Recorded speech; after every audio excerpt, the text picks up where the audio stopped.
कोकणातील प्रत्येक अपडेट जाणून घेण्यासाठी आजच माझे कोकणच्या सोशल मीडिया प्लॅटफॉर्मला लाईक, फॉलो आणि सबस्क्राईब करा. नमस्कार, मी प्रणाली भोसले. माझे कोकणच्या प्राईम टाइम बुलेटिनमध्ये आपल्या सर्वांचं मनपूर्वक स्वागत करते. बुलेटिनला सुरुवात करण्याआधी पाहूयात हेडलाईन्स. मुंबई गोवा महामार्गावर खासगी बसला आग. अंतोरे फाट्याजवळ पहाटेची घटना. अग्निशमन दलाकडून आगीवर नियंत्रण. असगणी सबस्टेशनला अखेर अधिकृत नाव. 10 वर्षांनंतर ग्रामस्थांची मागणी पूर्ण. महावितरण संकुल असगणी ग्रामपंचायत बोर्ड झळकला. विधान परिषदेसाठी राजन साळवी इच्छुक. कोकण मतदारसंघावर शिवसेनेचा दावा. बदललेल्या समीकरणांचा शिंदे गटाला विश्वास. आणि करिअर मार्गदर्शन शिबिराला उत्स्फूर्त प्रतिसाद. ग्रामीण भागातील विद्यार्थ्यांना मिळाली यशाची दिशा. IT प्रशिक्षण आणि रोजगार संधीची माहिती. पाहुयात सविस्तर वृत्त. मुंबई गोवा महामार्गावर पेणमधील अंतोरे फाटा परिसरात आज पहाटे एका खासगी बसला अचानक भीषण आग लागल्याची घटना घडली. पशुसंवर्धन कार्यालयासमोर उभी असलेल्या खासगी बसने पहाटे सुमारे 5:20 दरम्यान पेट घेतल्याने परिसरात एकच खळबळ उडाली. ही बस चिपळूण होऊन घाटकोपरच्या दिशेने जात होती. मात्र सुदैवाने बसमध्ये कोणतेही प्रवासी नसल्याने मोठी दुर्घटना टळली. आग लागल्याची माहिती मिळताच अग्निशमन दल घटनास्थळी दाखल झाले आणि त्यांनी तातडीने आगीवर नियंत्रण मिळवले. दरम्यान या घटनेत कोणतीही जीवितहानी झाली नसून बस रस्त्याच्या बाजूला करण्यात आली आहे. महामार्गावरील वाहतूक सुरळीत सुरू असल्याची माहिती प्रशासनाकडून देण्यात आली आहे. खेड तालुक्यातील कुडोशी गावात आज सकाळी गायीवर झालेल्या हल्ल्यामुळे ग्रामस्थांमध्ये भीतीचे वातावरण निर्माण झाले आहे. गावातील पेंढरीच्या वाटेवर गणपती मंदिराच्या वरच्या बाजूस ही घटना घडली असून अविनाश कदम यांच्या पांढऱ्या गायीवर हल्ला करून तिला ठार करण्यात आले आहे. आज सकाळी सुमारे 6:15 दरम्यान ही घटना उघडकीस आली. परिसरात बिबट्याचा किंवा वन्य प्राण्याचा वावर असल्याची शक्यता व्यक्त करण्यात येत आहे. या पार्श्वभूमीवर ग्रामस्थांना सतर्क राहण्याचे आवाहन करण्यात आले आहे. जनावरे सुरक्षित ठिकाणी बांधावीत. लहान मुलांना एकटे बाहेर पाठवू नये. तसेच रात्रीच्या वेळी विशेष काळजी घ्यावी अशा सूचना देण्यात आल्या आहेत. दरम्यान अफवा पसरवू नयेत, पण प्रत्येकाने स्वतःची आणि गावाची सुरक्षितता जपावी असे आवाहन ग्रामस्थांकडून करण्यात आले आहे. रत्नागिरी जिल्ह्यातील खेड तालुक्यात असलेल्या असगणी ग्रामपंचायत हद्दीतील MSCB सबस्टेशनच्या नामांतराचा तब्बल 10 वर्षांपासून रखडलेला प्रश्न अखेर मार्गी लागला आहे. महावितरण संकुल असगणी ग्रामपंचायत असा अधिकृत बोर्ड आता सबस्टेशनवर लावण्यात आल्याने ग्रामस्थांमध्ये समाधानाचं वातावरण आहे. यापूर्वी हे सबस्टेशन लवेल नावाने ओळखले जात होते. मात्र असगणी ग्रामपंचायतकडून वारंवार असगणी सबस्टेशन असे नाव देण्याची मागणी करण्यात येत होती.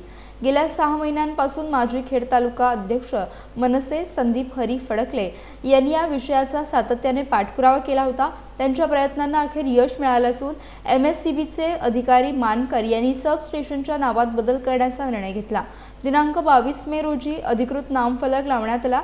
या कामासाठी असगणी ग्रामपंचायत सरपंच सदस्य तसेच अजय अनंत शिगवण, राजेंद्र धाडवे यांनीही मोलाचे सहकार्य केले. दरम्यान मानकर आल्यापासून विभागात चांगली कामे होत असल्याची भावना स्थानिकांकडून व्यक्त करण्यात आली.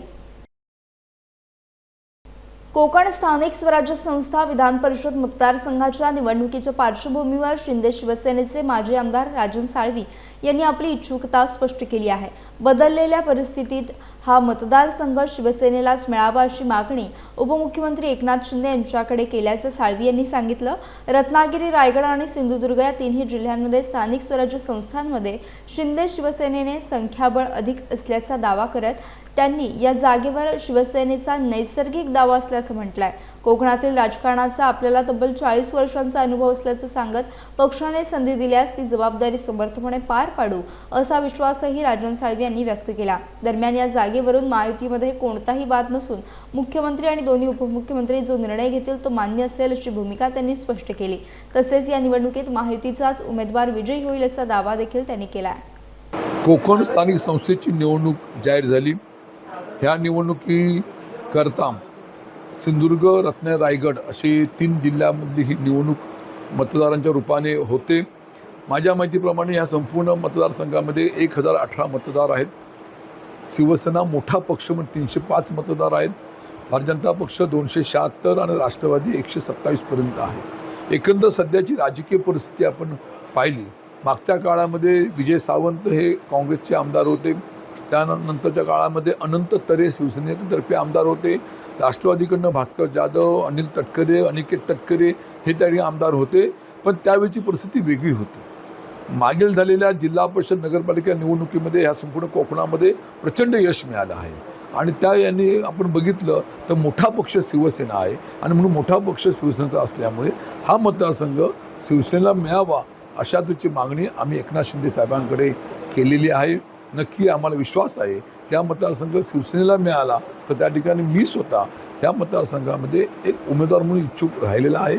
त्याच्या पलीकडे जाऊन एकनाथ शिंदे साहेब, आमचे शिवसेनेचे नेते, भाजपाचे नेते देवेंद्र फडणवीस साहेब, राष्ट्रवादीच्या नेत्या सुनेत्रा पवार वहिनी हे 3 पक्ष एकत्र बसून जो निर्णय देतील आणि महायुतीचा जो उमेदवार देतील तर 100% निवडून आणणार हा आम्हाला विश्वास आहे. पोलादपूर तालुक्यातील मोरगिरी गावात रामार्पण शेतकरी गटाच्या टी शर्ट आणि टोपीचे अनावरण उत्साहात पार पडले. गावाच्या मुख्य प्रवेशद्वारावर आयोजित कार्यक्रमात सरपंच वैदेही पवार, माजी सरपंच नथुराम पवार, गोपाळ पवार, माजी उपसरपंच बारकू शिंदे आणि शाखा प्रमुख मनोहर शिंदे यांच्या प्रमुख उपस्थितीत हा सोहळा संपन्न झाला.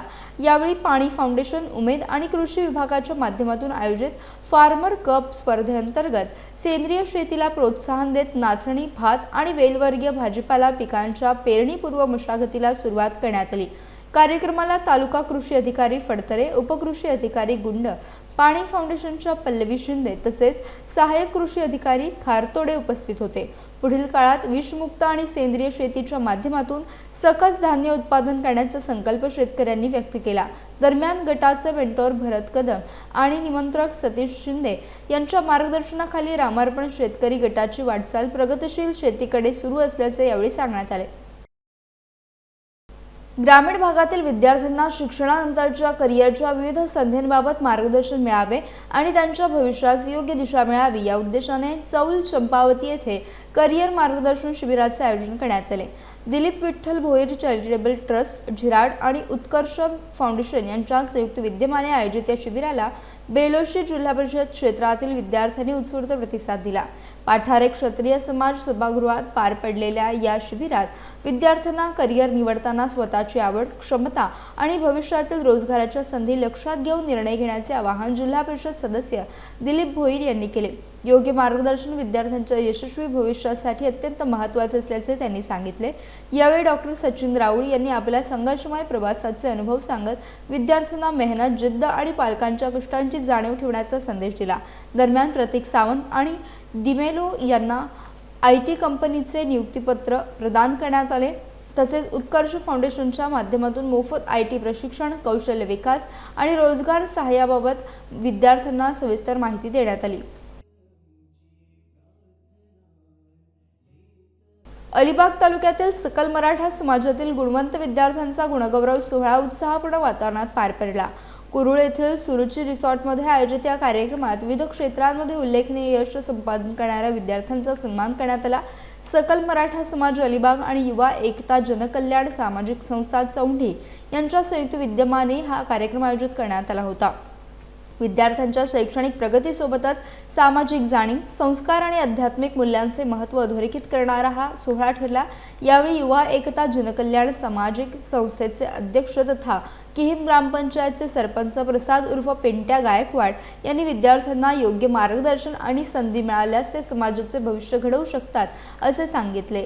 तर संतोष राऊळ यांनी शिक्षणासोबतच चांगले संस्कार आणि नैतिक मूल्ये आत्मसात करण्याचे महत्त्व विद्यार्थ्यांना पटवून दिले. कार्यक्रमाच्या अध्यक्षस्थानी असलेल्या जय भवानी पतसंस्थेचे अध्यक्ष मिलिंद चव्हाण यांनी विद्यार्थ्यांना जिद्द आणि आत्मविश्वासाच्या जोरावर पुढे जाण्याचा संदेश दिला. दरम्यान गुणवंत विद्यार्थ्यांना सन्मानचिन्ह, प्रमाणपत्र आणि पुष्पगुच्छ देऊन गौरवण्यात आले. कार्यक्रमाला पालक, शिक्षक आणि समाजबांधव मोठ्या संख्येने उपस्थित होते.